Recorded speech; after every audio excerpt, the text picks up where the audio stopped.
برادران ملت اسلامی، السلام علیکم ورحمۃ اللہ وبرکاتہ۔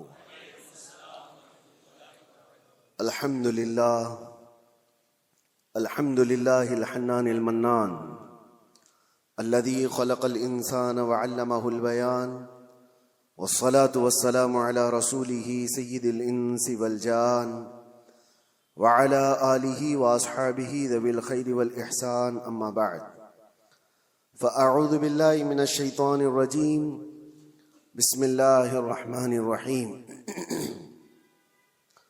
لیس البر ان تولوا وجوہکم قبل المشرق والمغرب ولكن البر من آمن بالله واليوم الآخر والملائکہ والکتاب والنبیین وآتى المال على حبه ذوی القربى واليتامى والمساکین وابن السبیل والسائلین وفی الرقاب وأقام الصلاة وآتى الزكاة والموفون بعهدهم إذا عاهدوا والصابرين في البأساء والضراء وحين البأس أولئك الذين صدقوا وأولئك هم المتقون، صدق اللہ العظیم۔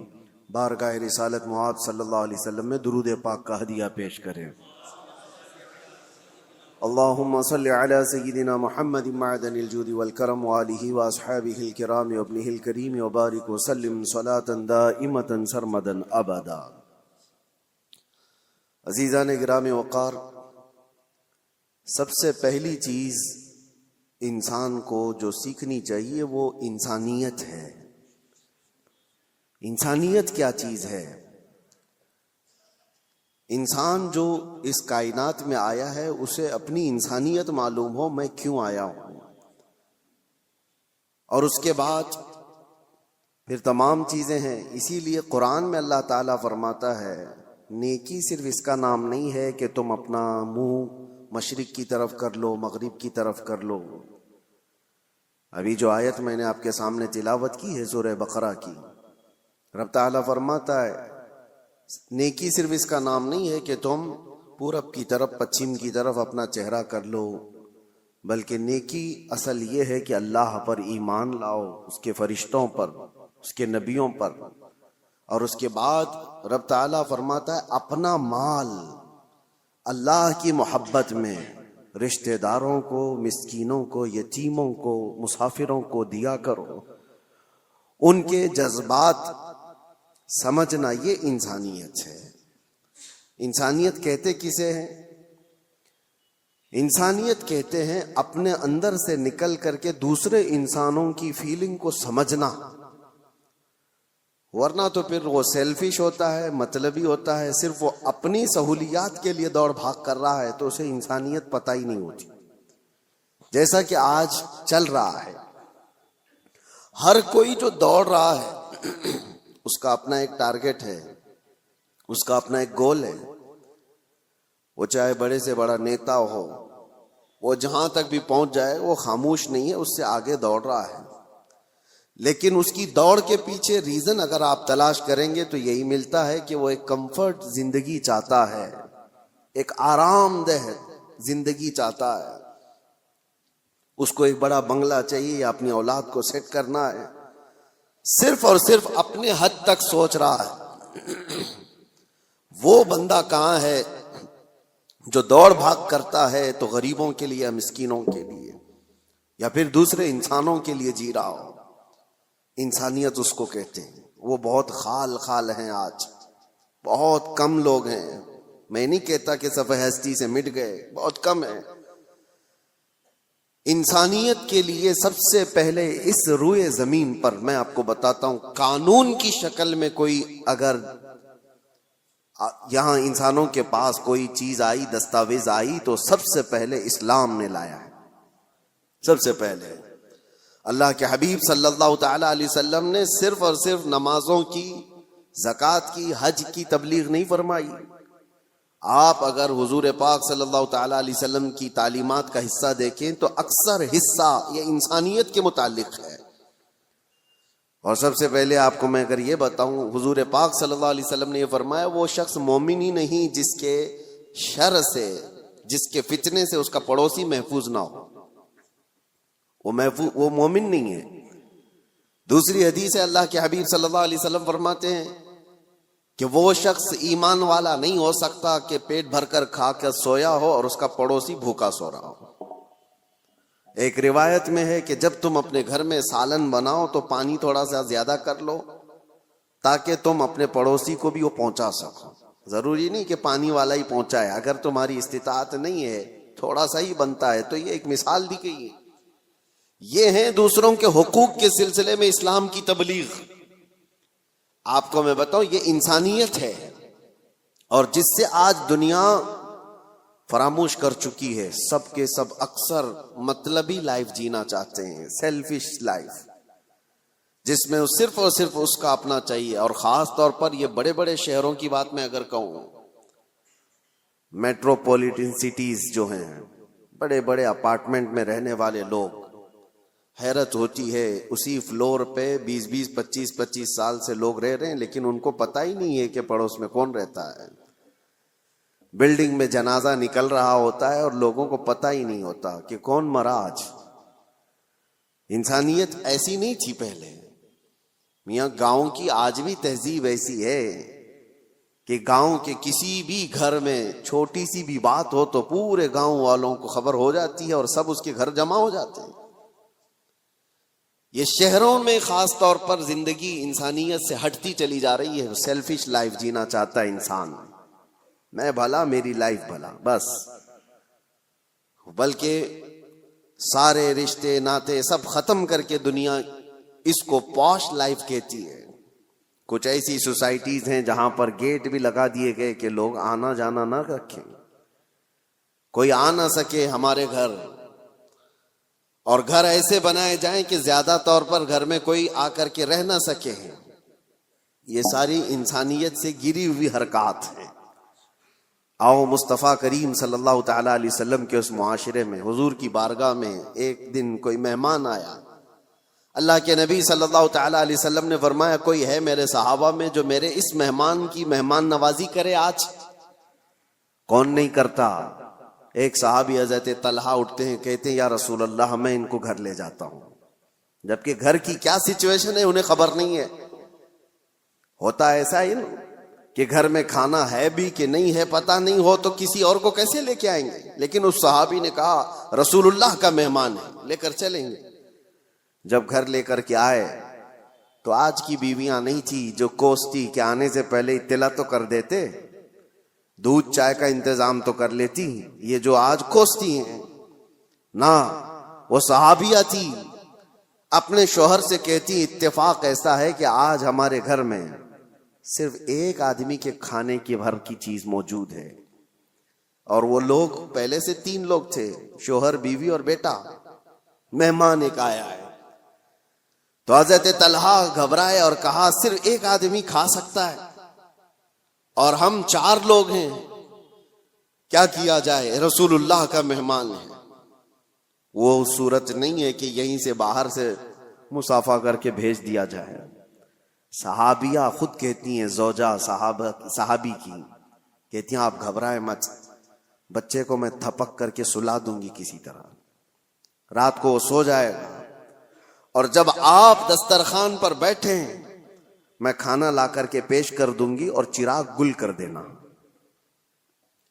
دیکھیے آپ، چراغ جو روشنی دے رہا ہے اس کو گل کر دینا۔ اور وہ صحابی کہتے ہیں ہاں ٹھیک ہے، میں صرف اور صرف چبانے کی آواز کرتا رہوں گا اور مہمان رسول پیٹ بھر کر کھا لے گا۔ یہ گھر کی مزاج میں آپ کو بتا رہا ہوں۔ کھانا رکھا گیا اور جیسی کھانا آیا چراغ گل ہو گیا، اور مہمان کو کہا گیا کہ آپ کھاتے رہو، چراغ جلنے تک وقت لگ جائے گا۔ اور یہ صحابی صرف اور صرف اپنا منہ چلاتے رہے تاکہ مہمان کو لگے کہ میں بھی کھا رہا ہوں۔ ایک لقمہ بھی نہیں کھایا، بلکہ پورا اس مہمان کو کھانے دیا۔ جب پیٹ بھر کر وہ کھا لیے تو تینوں گھر کے افراد بھوکے سوئے رہے، اور اللہ کے نبی کا یہ مہمان جو ان کے گھر کا بھی مہمان تھا پیٹ بھر کر کھایا اور سویا۔ صبح فجر میں یہ صحابی اٹھ کر کے حضور پاک صلی اللہ تعالی علیہ وسلم کے دربار میں حاضر ہیں، مسجد میں آئے ہیں۔ اس سے پہلے کہ وہ آتے میرے آقا مسکرا کر استقبال کے لیے کھڑے ہیں اور فرماتے ہیں طلحہ تم نے کیا مہمان نوازی کی کہ اللہ تعالیٰ سلام بھیج رہا ہے؟ کیا مہمان نوازی کی کہ فرشتے اس پر رشک کرتے ہیں؟ عزیزان گرامی وقار، یہ انسانیت تھی جو رسول اللہ صلی اللہ تعالی علیہ وسلم نے معاشرے میں صرف اور صرف پھیلائے نہیں، پلایا تھا۔ جنگ موتا کا وہ واقعہ اکثر بیان بھی ہوتا ہے کہ ایک جنگ ایسی بھی آئی کہ جس میں ایک صحابی وہ کہتے ہیں میں زخمیوں کو پانی پلاتا تھا، جو زخم کھا کر کے گر جائے اس کو میں اپنے مشکیزے سے پانی پلاتا۔ ایک جگہ پر ایک صحابی زخم کھا کر گر گئے اور ان کا آخری وقت لگ رہا تھا، میں پانی لے کر ان کے پاس گیا، وہ العطش العطش کہہ رہے تھے، پیاس پیاس، مگر جب قریب پہنچا تو کسی اور زخمی کی آواز آئی، تو اس صحابی نے کہا میرے اس بھائی کو پہلے پلا دو، تمہارے پاس پانی تھوڑا سا ہے اس کو پلا دو۔ یہ صحابی کہتے ہیں میں دوسرے کے پاس گیا تو ایک تیسرے کی آواز آئی، دوسرے نے بھی کہا کہ جاؤ مجھ سے پہلے اس کو پلا دو۔ تیسرے کے پاس گیا تو وہاں جاتے وقت یہ صحابی کہتے ہیں ان کا انتقال ہو گیا، وہ پی نہ پائے۔ میں پلٹ کر کے آیا کہ ان دونوں کو پلا دوں، تو واپس آ کر دیکھا تو ان دونوں کی بھی جان جا چکی تھی، ایک دوسرے کے لیے انہوں نے پانی تک نہیں پیا۔ یہ معاشرہ تھا اسلام کا، اور رسول اللہ صلی اللہ تعالی علیہ وسلم نے جو انسانیت کے اعلیٰ اقدار اپنے صحابہ میں پیدا کیے تھے۔ میرے عزیزوں، بیان کرنا یہ آسان ہے، اس کو پریکٹیکل اپنی لائف میں لے کے آنے کی کوشش کریں، اپنی زندگیوں میں اس کو لے کر کے آئیں۔ انسانیت وہ نہیں ہے کہ جو آج لوگ سمجھتے ہیں گھر میں کھانا بنا تھا اور اس کے بعد بچ گیا تو ہم دوسروں کا بھی خیال کرتے ہیں۔ تم اپنا کچرا کسی اور میں ڈم کرنا چاہ رہے ہو، خیال نہیں کر رہے ہو۔ خیال اس کو کہتے ہیں کہ جب گرم کھانا بنا ہوا ہو اور پہلے کسی اور کا خیال آ جائے، پہلے کسی فقیر کا خیال آ جائے۔ بچ جانے کے بعد بہت سارے ایسے، ہم پہلے جب دارالعلوم میں ہوا کرتے، مدرسہ ہم بھی چلاتے تھے، اکثر لوگ شادی میں ولیمے میں دن بھر مصروف اور رات کو کھانا بچا ہے تو کہتے ہیں مدرسے کے بچوں کو کھلا دیں گے۔ بچوں کو لا کر کے کھلانے کے لیے بڑے بڑے آدھے آدھے دیگ بچے ہوئے لے کر کے آتے ہیں اور پھر وہ اس کو ثواب سمجھتے ہیں۔ ہم نے ان سے کہا تھا یہ مہمانان رسول ہیں جو طلبہ ہیں، جو رسول اللہ صلی اللہ تعالی علیہ وسلم کے مہمان کہلاتے ہیں، دین کا علم حاصل کرنے والے یہ طالب علم، اور تم ان کو اپنے گھر کا بچا ہوا کچرا لا کر ڈم کرنا چاہتے ہو۔ کیا تم سمجھتے ہو اور اس کو نیکی سمجھ رہے ہو اور فخر کر رہے ہو؟ فخر اس وقت ہوتا جب تمہارا کھانا بن کر تیار ہوتا، تمہارے اپنے کھانے سے پہلے مہمانان رسول کا خیال کیا ہوتا کہ ان کا بھی اتنا حصہ ہے اس کے اندر۔ عزیزان گرامی وقار، انسانیت صرف اور صرف اپنی خاطر جینے کا مطلب نہیں ہے۔ انسان جیے تو اللہ تبارک و تعالیٰ کی اس مخلوق کے لیے، اور اسی لیے اللہ کے حبیب صلی اللہ تعالی علیہ وسلم کی وہ حدیث میں آپ کو سنا دوں تاکہ زندگی جینے کا آپ کو سلیقہ ملے۔ حضور اکرم صلی اللہ تعالی علیہ وسلم فرماتے ہیں من نفس کربت اخیہ نفس اللہ کربتہ یوم القیامہ، جس نے اپنے کسی بھائی کی کسی ایک تکلیف کو آسان کر دیا، کسی تکلیف میں پھنسا ہوا تھا، وہ کسی دشواری میں ملوث تھا، آپ نے اپنی محنت سے اپنے کسی بھائی کی تکلیف کو آسان کیا، میرے آقا فرماتے ہیں قیامت کے دن اس کی تکلیفوں کو اللہ آسان کر دے گا۔ اور کیا چاہیے، اور کیا چاہیے؟ آخرت میں اگر ہماری تکلیفیں کھل جاتی ہوں، اس سے بڑا آپ کو اجر کیا چاہیے؟ وہاں کے حالات تو ایسے ہیں کہ بڑے بڑے لوگ ڈرے ہوئے ہوں گے، پتہ نہیں چلتا کہ نمازیں بخشوا لیں گی یا زکوٰۃ یا حج، یا پھر یہ بھی نہیں پتہ چلتا کہ سب میں پکڑے جائیں گے۔ اسی لیے آخرت کے لیے اگر اللہ کے نبی نے یہ وعدہ فرمایا ہے تو یہ بہت بڑی چیز ہے میرے عزیزوں۔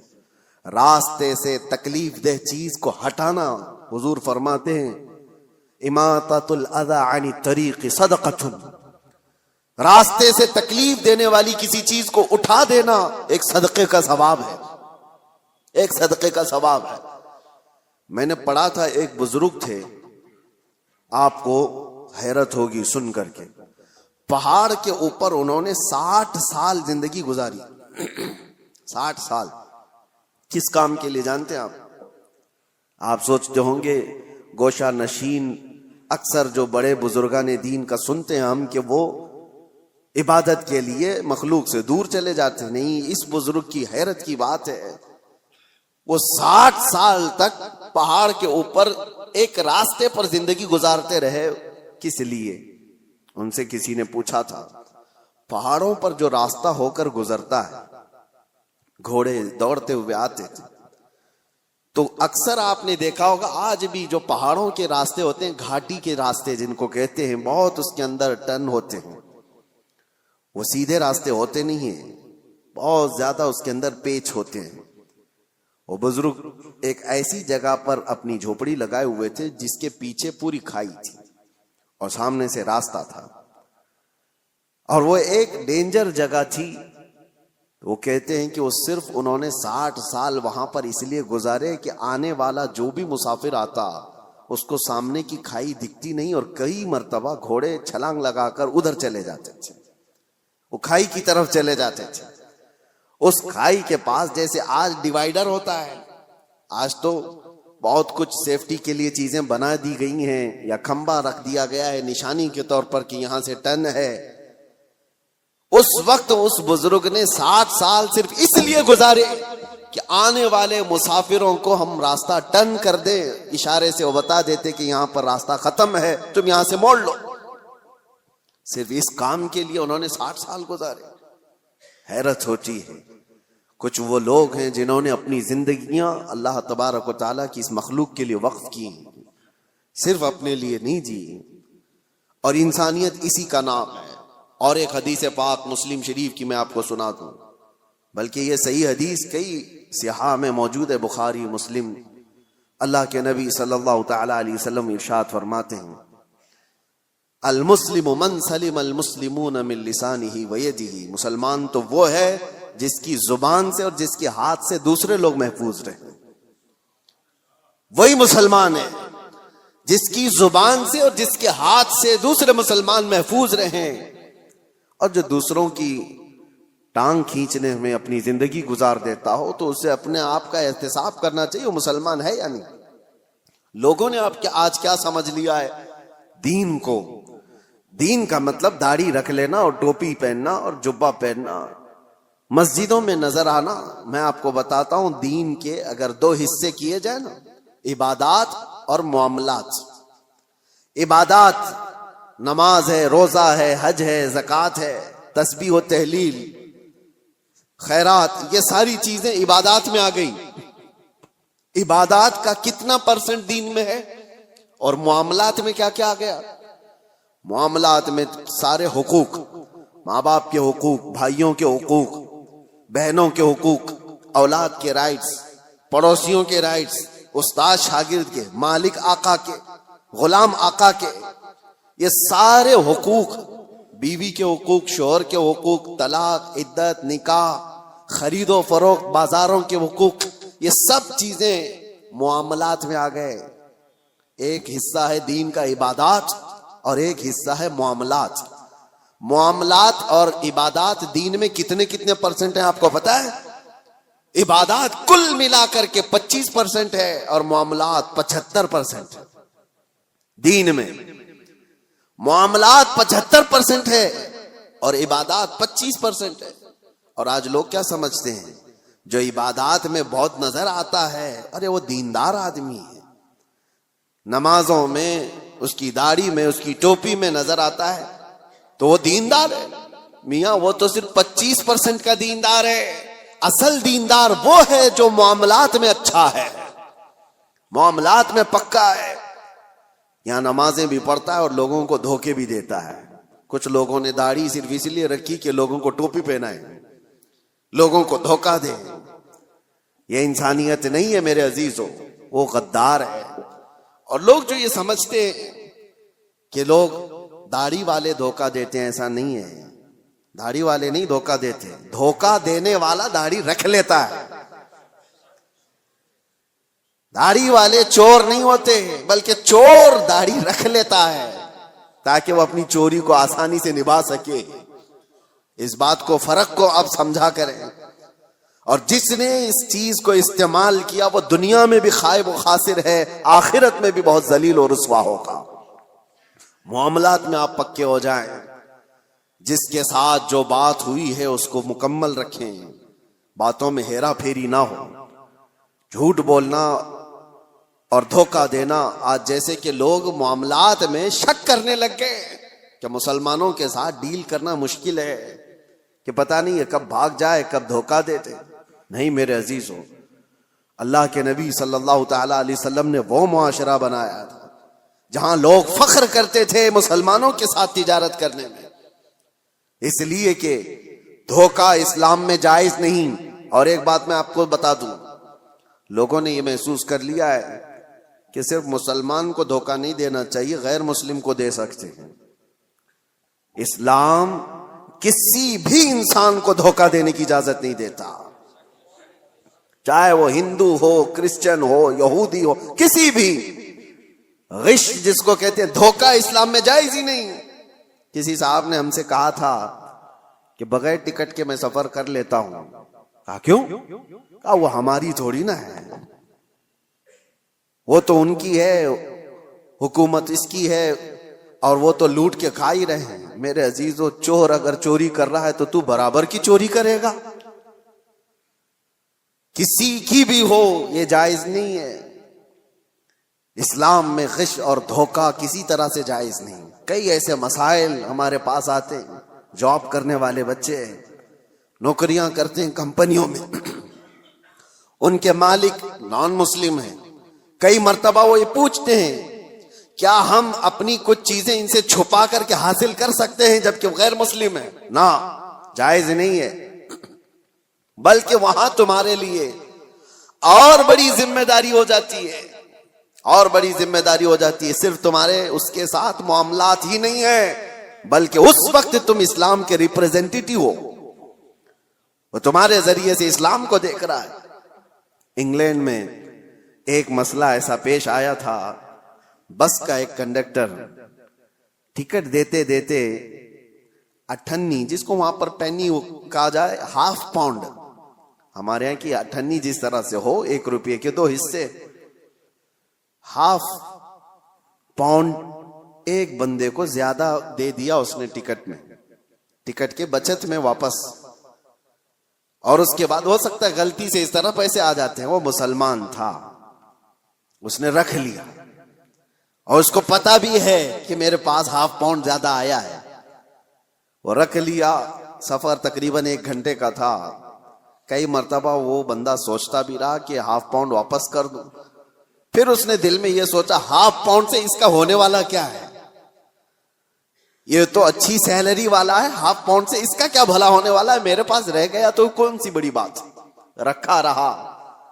لیکن میرے عزیزو، ایک بات میں آپ کو یہ بھی بتا دوں، بزرگوں نے فرمایا جس کو حلال کھانے کی عادت ہو، اگر غلطی سے کہیں حرام لقمہ اس کے پاس آ جاتا ہے تو غیب سے اللہ تعالیٰ اس کی حفاظت کا انتظام کرتا ہے. ہاں، یہ بات یاد رکھنا.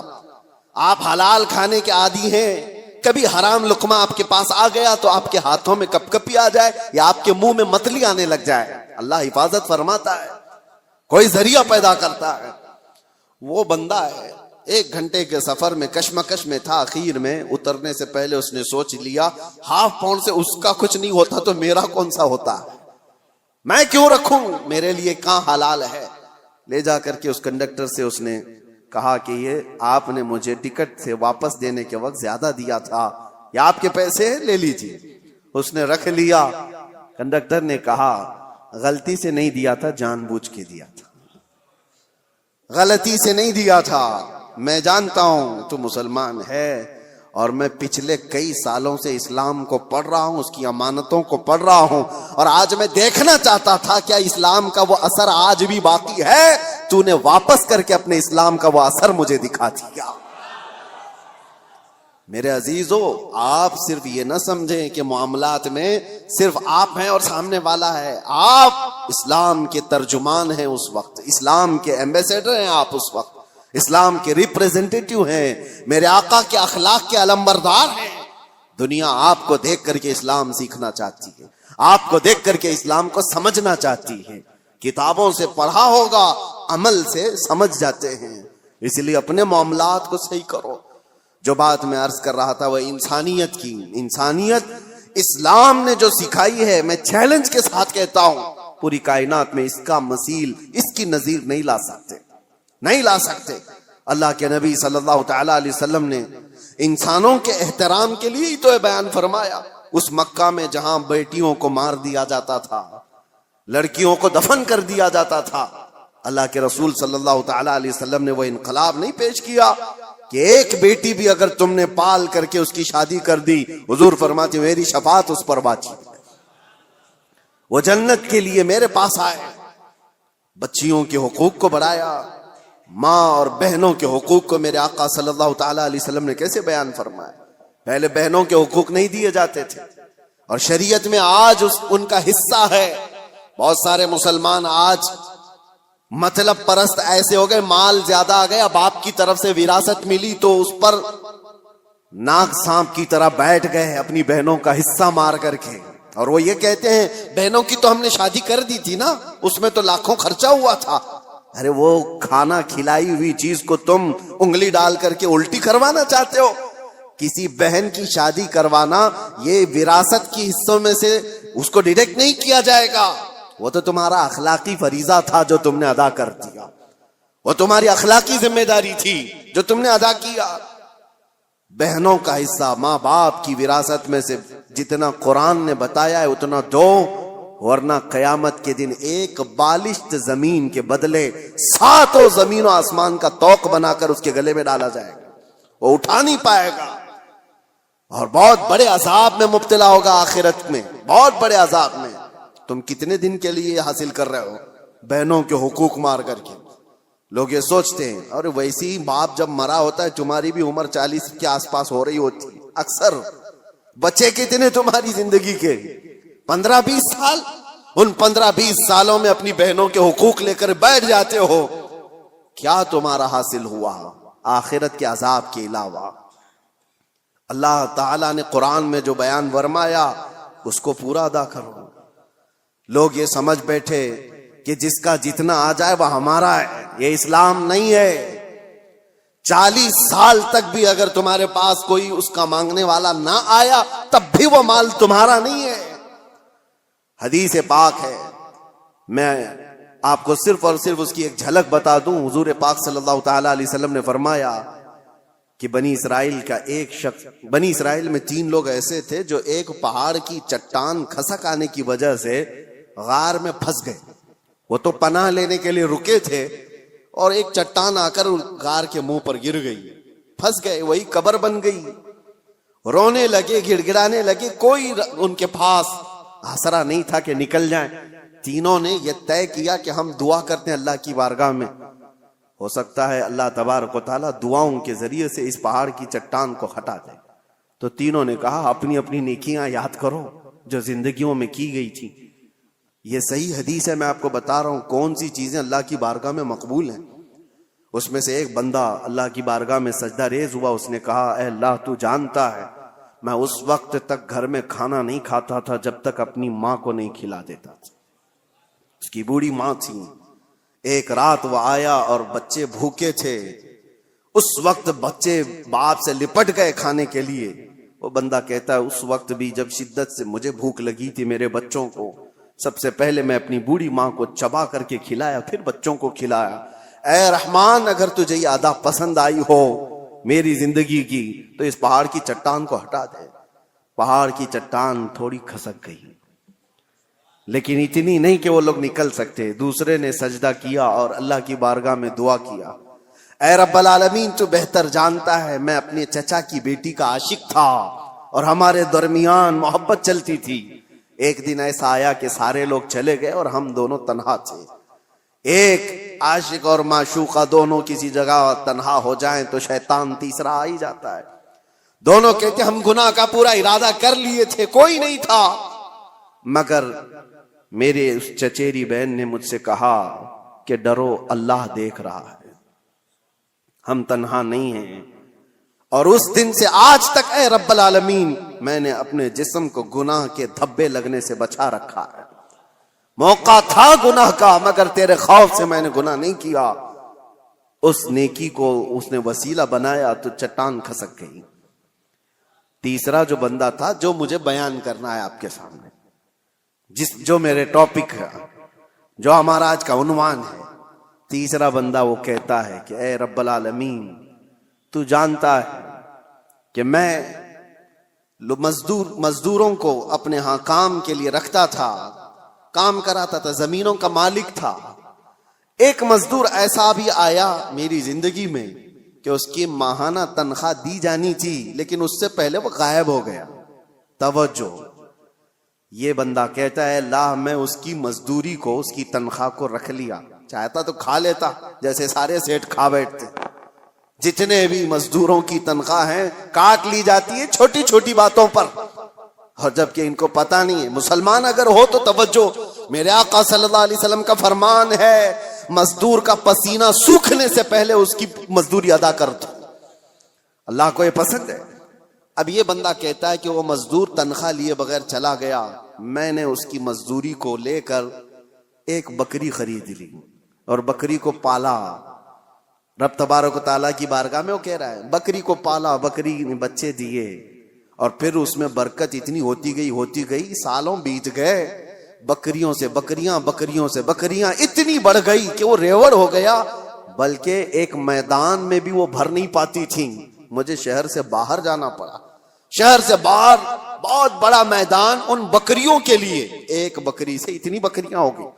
اور یہ بھی بات بتا دوں, میرے آقا نے فرمایا بکری میں برکت ہے, سارے جانوروں میں بکری میں اللہ نے برکت رکھی ہے. اور اتنی زیادہ بکریاں ہو گئی لیکن اس میں سے ایک بکری بھی نہ اس نے بیچا, نہ کھایا, نہ استعمال کیا. کئی سالوں کے بعد وہ مزدور واپس آ جاتا ہے اور آ کر کے اس نے اپنے آقا سے کہا کہ آپ کو پتہ ہے میں آپ کے یہاں مزدوری کیا کرتا تھا, کام کرتا تھا, اور ایک آخری وقت ایسا آیا تھا کہ میں اپنی مزدوری لیے بغیر چلا گیا تھا. اگر ہو سکے تو آج میری بڑی مجبوری ہے, میں بہت بے بس ہوں, میری وہ مزدوری اگر آپ کے پاس رکھی وہ تو مجھے دے دیجیے. یہ بندہ کہتا ہے میں اس مزدور کا ہاتھ پکڑا اور لے جا کر کہا یہ ساری بکریاں تیری مزدوری کی ہیں, یہ تیری تنخواہ ہے. اس نے کہا سیٹھ صاحب کیا مذاق کر رہے ہو میرے ساتھ, میری تنخواہ اتنی نہیں ہے کہ ایک بکری بھی آ سکے آج کے زمانے میں, اتنی ساری بکریاں. وہ کہتا ہے جس وقت تو اپنی تنخواہ چھوڑ گیا تھا میں اس وقت تیری رقم سے ایک بکری خریدا اور اللہ نے اس میں اتنی برکت عطا کی. وہ بندہ دیکھتا ہے کہ آپ سچ کہہ رہے ہو. اس نے کہا ہاں سچ کہہ رہا ہوں, بکریاں ہی نہیں اس میں سے ایک بال بھی میرا نہیں ہے, سب کچھ تیرا ہے, بکریاں بھی تیری, رسیاں بھی تیری. وہ بندہ خوشیوں کے ساتھ ہانکتے ہوئے وہ بکریاں لے کر کے جاتا ہے اور اللہ کی بارگاہ میں کہتا ہے ایسا بندہ میں نے نہیں دیکھا جو اپنے حقوق اور معاملات میں اتنا پکا ہو. رب تعالیٰ کی بارگاہ میں یہ بندہ کہتا ہے اللہ یہ میں نے خالص تیری رضا کے لیے کیا, تیرے خوف سے کیا. رب تعالیٰ نے اس کی یہ دعا سنی. حضور فرماتے فوراً وہ چٹان کھسک کر کے نکل چکی تھی, تینوں باہر آ گئے تھے. بڑی بڑی مصیبتوں میں آج بھی ہم گرفتار ہیں. ہمارے پاس ایسی کوئی چیز ہے تو رکھو اور دعا کرو. ہم نے کسی انسان کے ساتھ اگر اس کی مصیبتوں میں ایسا سلوک کیا ہے تو وہ بھی اللہ کی بارگاہ میں آج رکھو, دیکھیں مصیبتیں کیوں نہیں دور ہوتی. ہم نے تو ایسی چیزیں کہاں رکھی ہیں. اسی لیے معاملات میں اسلام بہت زیادہ تاکید کیا ہوا ہے. میرے عزیزو کچھ لوگوں کو باتیں کڑوی لگتی ہیں لیکن یہی صحیح ہے عزیزو, یہی صحیح ہے. آج اگر تم ان حقوق کی پامالی کرو گے تو قبر بھی ہے اور آخرت بھی ہے. میں ان کی بات نہیں کرتا جن کا آخرت کا تصور ہی نہیں. آپ کو آخرت میں اللہ کی بارگاہ میں کھڑا ہونا ہے, حساب دینا ہے, اس لیے اپنے معاملات کو صحیح رکھو. ایک لقمہ بھی بلکہ ایک جنازہ میرے آقا کی بارگاہ میں ایسا آیا تھا, صحابہ کھڑے ہیں, صفے لگائے ہوئے ہیں. حضور نے پوچھا اس مرے ہوئے آدمی پر کسی کا کوئی قرضہ باقی ہے؟ جماعت میں سے ایک نے کہا یا رسول اللہ 2 درہم کا قرضہ باقی ہے. حضور پیچھے آ جاتے ہیں اور کہتے ہیں صلو علی صاحبکم ولا اصلی علیہ, تم چاہو تو اپنے اس ساتھی کی جنازے کی نماز پڑھ لو, میں نہیں پڑھنے والا. اللہ کے نبی نے فرمایا میں اس کی جنازے کی نماز نہیں پڑھوں گا. 2 درہم کا قرضہ باقی تھا بس. ہم تو اس کو بس کہتے ہیں نا تھوڑا سا. اللہ کے نبی نے فرمایا میں اس کی نماز جنازہ نہیں پڑھوں گا. دوسرے ایک صحابی نے حضور کی بارگاہ میں عرض کیا آقا میں اس کی ضمانت لیتا ہوں. حضور نے پوچھا کب تک ادا کرو گے؟ انہوں نے کہا مجھے شام تک کا وقت دیا جائے, اس کی طرف سے جس کا قرضہ باقی ہے میں وعدہ کر دوں گا. جب انہوں نے یہ ضمانت لے لی تو اللہ کے نبی صلی اللہ علیہ وسلم نے نماز پڑھائی. یہ ہے اسلام. اور بڑے بڑے حقوق کی پامالی کرنے کے بعد اگر لوگ یہ سمجھتے ہیں کہ مسلمان ہونا اسی کا نام ہے, داڑھی ہو, ٹوپی ہو, جبہ کبا ہو, معاملات میں اگر گرا ہوا ہے تو اس کے اندر اسلام کی بوباس نہیں آئی ہے, وہ ایمان کا حصہ نہیں رکھتا ہے. اور اخیر میں یہ عرض کروں گا ساتھی, یہ تو مسلمانوں کے معاملات تھے.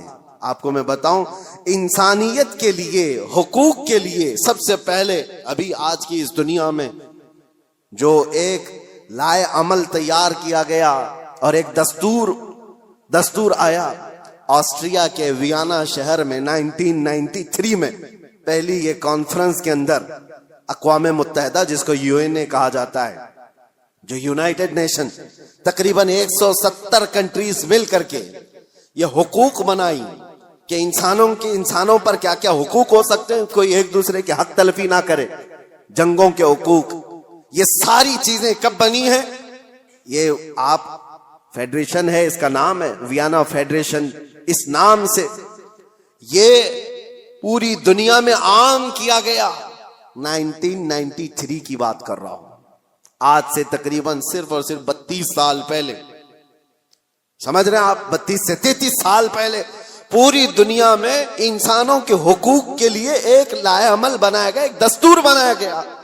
مجھے حیرت ہوتی ہے پڑھ کر, اس نئی دنیا میں صرف 32-33 سال پہلے تم انسانوں کے حقوق لائے ہو. ذرا تاریخ پڑھے ہوتے آج سے 1400 سال پہلے اس سے زیادہ حقوق محمد الرسول اللہ نے بیان فرمایا. میرے آقا صلی اللہ علیہ وسلم صرف بیان نہیں کیا, حدیثوں میں اس کو محفوظ کرایا ہے, اور پورے دستاویزات آج محفوظ ہیں ہمارے پاس, پورے محفوظ ہیں. آپ اگر جا کر دیکھیں فقہ کی کتابوں میں, فقہ جو مسائل وضو کے, نماز کے, آپ کے روزے کے, جتنے بھی مسائل ان کو فقہ کہا جاتا ہے. ہماری فقہ میں اگر آپ کو میں بتاؤں 2 بڑی کتابیں آپ کو ملتی ہیں. ہدایہ ہمارے فقہ حنفی کی کتابیں جو ہم نے پڑھی, بہت بڑی بڑی ضخیم کتابیں. ایک کتاب کے اندر وضو سے لے کر کے نماز, روزہ, حج, زکوٰۃ سارے مسائل آ گئے. اور دوسری ایک پوری جلد ہے جس میں صرف اور صرف خرید و فروخت کے مسئلے ہیں, صرف اور صرف معاملات, سب جو میں نے ابھی بیان کیا آپ کو میں بتا رہا ہوں اسی لیے کہ اتنے محفوظ دستاویزات حقوق کے لیے کسی کے یہاں نہیں ہیں. آج قوانین بنے ہیں کہ ایک مال دوسرے سے خریدو تو اس کے کیا کیا حقوق ہیں, جبکہ 1400 سال پہلے میرے آقا صلی اللہ علیہ وسلم نے حقوق کیسے بیان کیے کہ اگر تم نے کسی جگہ پر جا کر کے مال خریدا تو اس کے کتنے حق ہیں, کہ تمہیں کتنے میں لینا ہے, کہ اس کو کتنے میں دینا ہے. یہ بھی ربح فاسد نہیں ہوگا, غلہ جمع کر کے نہیں رکھے گا کہ جب لوگوں کے پاس مال کی قلت آئے تو نکالے گا. یہ سارے حقوق کے سلسلے میں اسلام پہلے سے بیان کیا ہوا ہے. یہاں تک کہ ایک مشہور آپ کو بات بتا دوں, مشہور منگنی کے سلسلے میں آپ لوگ سوچتے ہوں گے یہ منگنی کیا ہوتی ہے, شادی سے پہلے ایک انگیجمنٹ کا جو رسم ہے, اسلام میں اس کا کیا کانسیپٹ ہے, کیا تصور ہے, منگنی کیوں کرتے ہیں؟ اسلام میں ایک مسئلہ ہے, توجہ. کوئی مال میں خریدنے کے لیے گیا, مثال کے طور پر ایک قالین مجھے خریدنی تھی, میں نے صاحب مال سے یعنی دکان والے سے اس کی قیمت لگائی, اس نے کہا یہ 1000 روپے کی. ابھی ہماری بات چیت چل رہی ہے, دوسرے صحابہ آئے اور انہوں نے اس کی بولی لگا دی. حضور فرماتے ہیں یہ جائز نہیں جب تک کہ تمہارا پہلا بھائی بات مکمل نہ کر لے. اپنے بھائی کی بے پر بے جائز نہیں. سمجھ میں آ رہی ہے آپ کو بات؟ مسئلہ ہے یہ شریعت کا. میں اگر خرید رہا ہوں تو دوسرا اس میں گھس کر کے نہ خریدی کی بات نہ کرے جب تک میری ڈیل مکمل نہیں ہو جاتی. یا تو میں چھوڑ دوں یا تو میں لے لوں، نکل جاؤں، اس کے بعد دوسرے کا حق ہے. یہ اسلام کا مسئلہ ہے. یہی کانسیپٹ ہے منگنی کا. منگنی کیوں کی جاتی ہے؟ کسی لڑکی کو آپ نے دیکھا، پیغام نکاح بھیج دیا اور لڑکی نے قبول کر لیا، شادی ابھی نہیں ہوئی، اور یہ اعلان کیا جا رہا ہے. اللہ کے نبی صلی اللہ علیہ وسلم نے فرمایا تمہارے بھائی نے کسی لڑکی کو نکاح کا پیغام بھیج دیا ہے تو اپنے بھائی کے پیغام پر پھر کوئی دوسرا آدمی پیغام بھیج نہیں سکتا، حرام ہے اس کے لیے. اب وہ اس کو پوچھ نہیں سکتا، کیونکہ جب تک ان کی ڈیل مکمل نہ ہو جائے، یا تو ٹوٹ جائے، ختم ہو گئی کہ نہیں کرنا ہے شادی، تو اس کے بعد نئے سرے سے اگر کوئی چاہے تو پھر اس کے پاس پیغام نکاح بھیج سکتا ہے. ورنہ جب تک کوئی مسلمان کسی عورت کے نکاح کے پیغام بھیجا ہوا ہے اس وقت تک دوسرا کوئی اس کو پیغام نکاح نہیں بھیج سکتا. یہ ہے حقوق اسلام میں، اتنا زیادہ محفوظ رکھا گیا ہے. حیرت کی بات یہ ہے کہ مسلمان آج کم علم ہو گئے، جاہل ہو گئے، پڑھتے نہیں ہیں. ورنہ تمہارے دین میں اللہ تعالیٰ نے کوئی کمی نہیں رکھی، کوئی ایک ادنا سا شائبہ بھی نہیں ہے. یہ وہ دین ہے جس کی شروعات ہوتی ہے الف لام میم ذالک الکتاب لا ریب فیہ. یہ وہ عظمت والی کتاب ہے جس میں شک کی گنجائش ہی نہیں. آؤ میرے عزیزو، مصطفیٰ کریم صلی اللہ تعالیٰ علیہ وسلم کے قدموں میں اس دین سے بہتر دستور تمہیں کائنات میں کہیں نہیں ملے گا، اس سے بہتر زندگی تمہیں کہیں نہیں ملے گی. جانوروں والی زندگی یہاں نہیں ہے جو انسان کو آج فیشن کے نام پر اٹھا کر کے بازار کی زینت بنایا گیا ہے، بلکہ یہاں میں سچ بتاؤں لوگوں نے میٹل تو بنا کر ترقی کی ہوگی، ایروپلین تک بنایا ہوگا، کمپیوٹر بنایا ہوگا، موبائل بنایا ہوگا، لیکن مدینے کے تاجدار نے انسان بنائے ہیں، انسان بنائے ہیں. اور انسان بنانا کائنات کا یہ سب سے بڑا چیلنج ہے. میٹل سے تو کچھ بھی بنا لو گے، لیکن انسان کے اندر انسانیت ڈال کر اس کو اعلیٰ بنا دو، یہ بہت بڑے کمال کی بات ہے. اور یہ بات کہیں ملتی ہے امریکہ میں، یو کے میں، کہیں پر بھی جاؤ ان سے پوچھو بنے ہوئے انسان کہاں ہیں، ان کے پاس میٹل کی ترقیاں بہت ہیں، روح سے پرمغز کوئی انسان نہیں ملتا. ہاں انسان اگر کہیں بنائے گئے ہیں تو وہ تاجدار مدینہ کے دربار میں ابو بکر آئے تھے تو صدیق بنائے گئے ہیں، عمر آئے تھے تو فاروق بنائے گئے ہیں، عثمان آئے ذوالنورین بنائے گئے، علی آئے تھے 9 سال کی عمر میں، میرے مصطفیٰ نے حیدر کرار بنا کر بھیجا ہے. انسان بنائے گئے ہیں. اپنے آپ کو بھی انسان بناؤ تو آؤ میرے مصطفیٰ کریم کے قدموں میں اٹھو، قوت عشق سے ہر پست کو بالا کر دو، دہر میں نام محمد سے اجالا کر دو. وآخر دعوانا الحمدللہ رب العالمین.